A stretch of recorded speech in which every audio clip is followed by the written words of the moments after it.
This is a Stuart Beam engine. I machined it from iron sand castings and plain metal bar stock using a metal lathe and a milling machine. The castings and materials were sold by Stuart Turner Limited, Henley-on-Thames, United Kingdom. I bought the castings and materials set 17 years ago and only recently built the engine. The engine kit is currently sold by Stuart Models Limited, Grove Works, Westroads Bridport, Dorset, United Kingdom. The castings are founded by the Bridport Foundry Limited.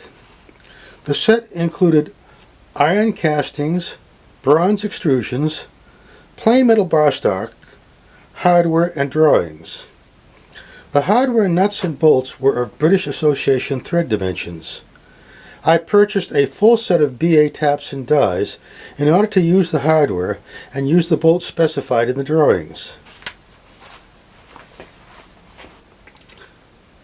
The engine uses BA number 2, BA number 5, and the smallest BA number 7. BA2 is similar to 1032, BA5 is similar to 540, and BA7 similar to 440, but the threads are different. Now the beam engine is not very efficient of space horizontally or vertically, but I think it probably came about because the Watts steam engine was a mine pumping engine to pump the water out of a mine. And indeed at one end it had a piston and a cylinder and a beam, and at the other end the rod worked a pump that would pump the water out of the mine. So the beam engine is quite logical and necessary if you want to work a pump that way, kind of like a hand-operated well pump that you move the handle up and down, and it's sort of a beam pump itself. But there's a problem that arises with that because the connecting point of the beam travels in an arc. The locus of the points described by this connecting pin here, this axle, is in an arc which changes both in the horizontal and vertical direction, whereas the piston rod can only go straight up and down in a vertical position and it would leak and be damaged by horizontal motion. So we have this complex 8-part linkage here to transmit the vertical up and down force while allowing for a change in the horizontal position of the linkage at its connecting points. And that's called a Watts Parallel Motion Linkage or system. And once again, would not be necessary on a simpler horizontal on vertical engine.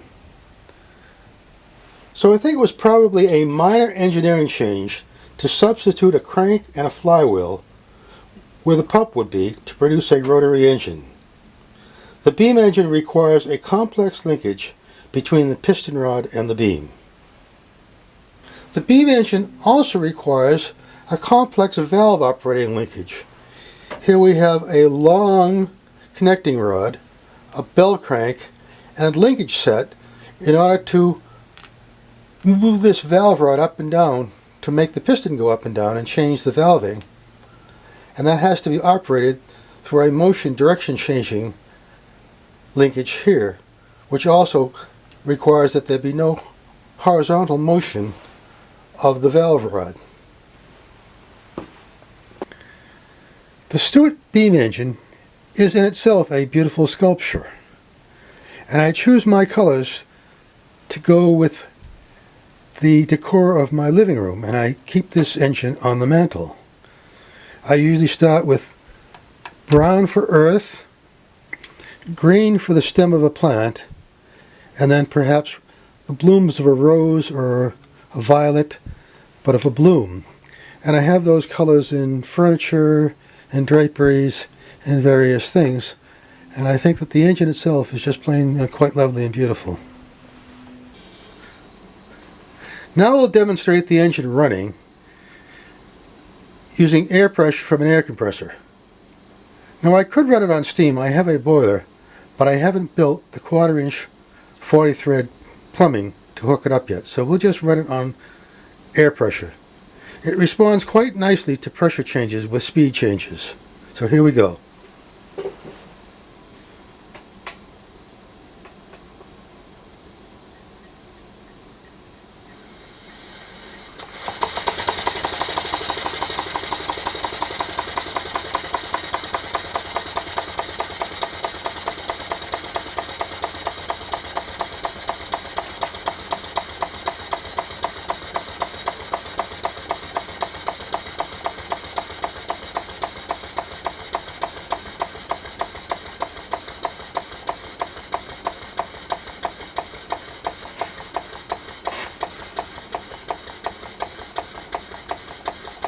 Of course, it could go much faster, and we'll give it a bit more pressure, and it will speed up.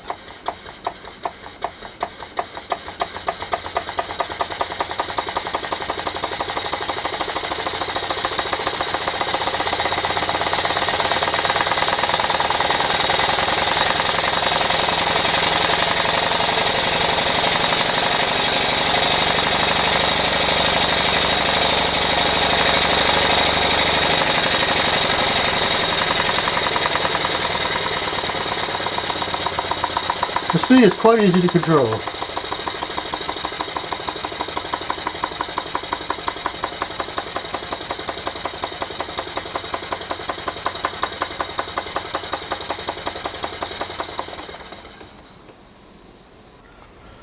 Now here will be a view of the valve mechanism that switches which side of the piston gets pressure and causes it to keep running as it reciprocates and goes up and down. So let's watch the valve mechanism.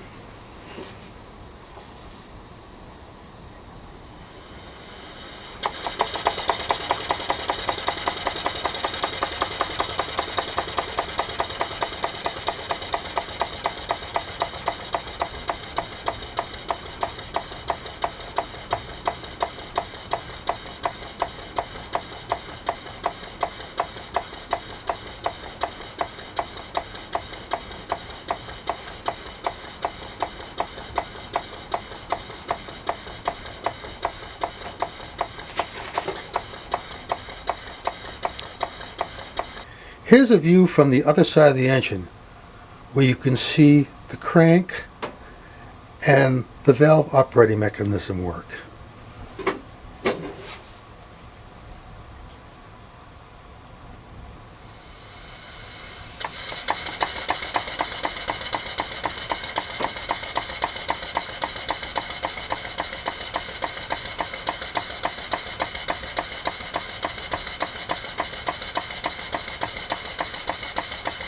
Try a little faster.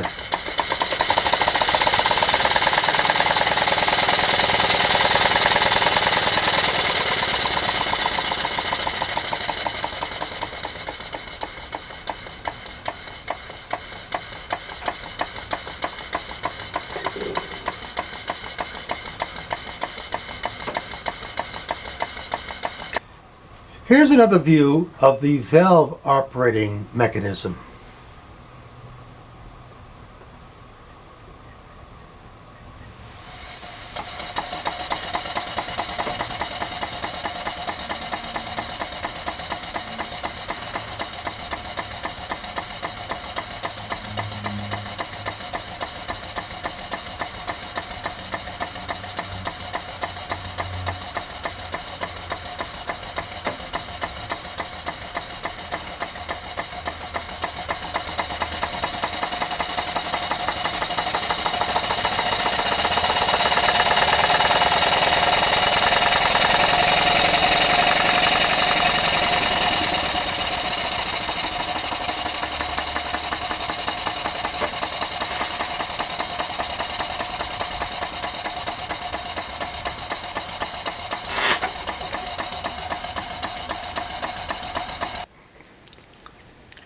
In this view, we'll see the 8-link Watts Parallel Motion system operate.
So here we'll give it one final run, and then I'll sign off.